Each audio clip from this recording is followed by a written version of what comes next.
നല്ല ചൂടുള്ള ചോറിൻ്റെ കൂടെ അവിയലൊക്കെ കൂട്ടി ഊണ് കഴിക്കാൻ ഇഷ്ടമുള്ളവരാണോ നിങ്ങൾ? എങ്കിൽ ഈ വീഡിയോ നിങ്ങൾക്ക് തീർച്ചയായിട്ടും ഇഷ്ടപ്പെടും കേട്ടോ. ട്രഡീഷണൽ രീതിയിലൊക്കെ അവിയൽ ഉണ്ടാക്കിയെടുക്കുമ്പോഴത്തേനും കുറച്ചധികം ടൈമൊക്കെ എടുക്കും. എന്നാൽ ഇങ്ങനെ ഒന്ന് ട്രൈ ചെയ്ത് നോക്കിയാൽ വളരെ പെട്ടെന്ന് ഈസി ആയിട്ട് ചെയ്യാൻ പറ്റുമേ.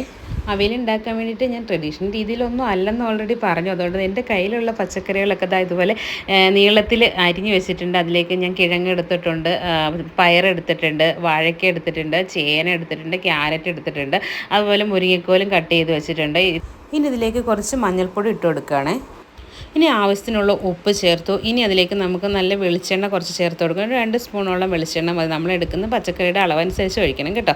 ആ എണ്ണ കൂടി ചേർത്തിട്ട് നമ്മളിത് നന്നായിട്ടൊന്ന് മിക്സ് ചെയ്ത് കൊടുത്തതിന് ശേഷം ഇത് വെന്ത് കിട്ടാൻ ആവശ്യത്തിനുള്ള വെള്ളം, വളരെ കുറച്ച് വെള്ളം ഒഴിച്ചാൽ മതി കേട്ടോ. പിന്നെ ഇതിനകത്ത് വെള്ളരിക്കൊന്നും എടുത്തിട്ടില്ലാത്തത് കൊണ്ട് ഒരല്പം വെള്ളം ഞാൻ കൂടുതൽ ഒഴിക്കുന്നുണ്ട്. അപ്പോൾ വെള്ളരിക്കൊക്കെ എടുക്കുകയാണെങ്കിൽ കുറച്ച് വെള്ളം ചേർത്താൽ മതി കേട്ടോ. അപ്പോൾ നമ്മളിത് വേഗം വെച്ച് കഴിയുമ്പോൾ ഇടയ്ക്കൊന്ന് ഇളക്കി കൊടുക്കണം. വെള്ളത്തിൻ്റെ അളവ് കുറഞ്ഞ് അടി പിടിച്ച് പോകാതിരിക്കാൻ വേണ്ടിയിട്ട് ഇടയ്ക്കൊന്ന് ഇളക്കി കൊടുക്കാൻ വേണം കേട്ടോ. ഞാൻ ആവശ്യത്തിനുള്ള വെള്ളം കൂടി ഒഴിച്ചതിന് ശേഷം ഇതിലേക്ക് കുറച്ച് കറിവേപ്പില കൂടി ഇടുന്നുണ്ട്. പിന്നെ നമുക്കിതിലേക്ക് ഞാൻ പുളിക്ക് വേണ്ടിയിട്ട് എടുത്തിരിക്കുന്നത് തക്കാളിയാണ് കേട്ടോ. 2 തക്കാളി കട്ട് ചെയ്തതും കൂടെ ചേർത്തിട്ട് നന്നായിട്ട് മിക്സ് ചെയ്തിട്ട് നമുക്കത് വേവാൻ വേണ്ടിയിട്ട് വെക്കാം. ഇനി പച്ചക്കറിയൊക്കെ വെന്ത് വരുന്ന സമയം കൂടെ നമുക്ക് അരപ്പ് തയ്യാറാക്കാം. ഞാനൊരു മിക്സിയുടെ ജാറിലേക്ക് കുറച്ച് തേങ്ങ, ഒരു അരമുറി തേങ്ങയാണ് കേട്ടോ ഇവിടെ എടുത്തിരിക്കുന്നത്.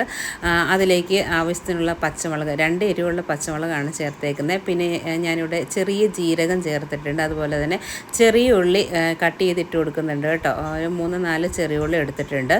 പിന്നെ ഇതിലേക്ക് നല്ല ഫ്രഷ് ആയിട്ടുള്ള കറിവേപ്പില കൂടെ ഇട്ട് കൊടുത്തിട്ട് വെള്ളം ചേർക്കാതെ ഞാനിവിടെ അരച്ച് വെച്ചേക്കുന്നതാണിത്. അപ്പോൾ ഇതാ നമ്മുടെ പച്ചക്കറികളൊക്കെ വെന്ത് വന്നിട്ടുണ്ട്. ഒരുപാട് വെന്ത് ഉടയാൻ നിൽക്കരുത്. അതിനൊപ്പം നമ്മൾ ഈ അരപ്പ് ഇതിലേക്ക് ചേർക്കണം കേട്ടോ. അപ്പോൾ നമ്മുടെ പച്ചക്കറി ആവശ്യത്തിന് വെന്ത് വന്നേക്കുന്നതിലേക്ക് ഞാൻ അരച്ച് വെച്ചിരിക്കുന്ന തേങ്ങയുടെ കൂട്ടിട്ട് കൊടുത്തു. എന്നിട്ട് ഇത് നമുക്ക് നന്നായിട്ടൊന്ന് മിക്സ് ചെയ്ത് കൊടുക്കണം. ഈ ഒരു സമയത്ത് ഉപ്പ് വേണമെങ്കിൽ ഉപ്പ് ചേർത്ത് കൊടുക്കാം. ഞാനിതിലേക്ക് കുറച്ച് കറിവേപ്പില കൂടി ഇടുന്നുണ്ട്. ഇനി ഒരല്പം പച്ച വെളിച്ചെണ്ണ കൂടി ചേർത്തിട്ട് നന്നായിട്ടൊന്ന് ഉടഞ്ഞു പോകാതെ മിക്സ് ചെയ്തെടുത്തിട്ടുണ്ടെങ്കിൽ വളരെ ടേസ്റ്റി ആയിട്ട് നമുക്ക് പെട്ടെന്നൊരു അവിയൽ റെഡിയാക്കി എടുക്കാൻ പറ്റും കേട്ടോ. അപ്പോൾ നമ്മുടെ പച്ചക്കറി ഒന്നും വെന്തുടഞ്ഞു പോയിട്ടില്ല, നല്ല അടിപൊളിയായിട്ട് കിട്ടിയിട്ടുണ്ട്. നല്ല ടേസ്റ്റിയാണ് കേട്ടോ. ഇതിലിപ്പോൾ പുളിക്ക് വേണ്ടിയിട്ട് നിങ്ങൾക്ക് തക്കാളിക്ക് പകരം തൈര് വേണമെങ്കിൽ അത് ചേർക്കാവുന്നതാണ്. ഞാനിപ്പോഴും തക്കാളിയാണ് കേട്ടോ ചേർക്കുന്നത്. അതാണ് എനിക്ക് കൂടുതൽ ഇഷ്ടം. അപ്പോൾ നിങ്ങൾക്ക് തൈര് ചേർക്കാൻ താല്പര്യമുള്ളവർക്ക് അത് ഈ ഒരു സമയത്ത് ചേർത്താൽ മതി കേട്ടോ, തക്കാളിക്ക് പകരമായിട്ട്. അപ്പോൾ ഇതാ വളരെ പെട്ടെന്ന് നല്ല ടേസ്റ്റി ആയിട്ടുള്ള അവിയൽ ഞാനിവിടെ വെച്ചിട്ടുണ്ട്. ഇങ്ങനെ നിങ്ങൾ ട്രൈ ചെയ്യുന്നവരാണെങ്കിൽ തീർച്ചയായിട്ടും കമൻറ്റ് ചെയ്യാൻ മറക്കരുത്.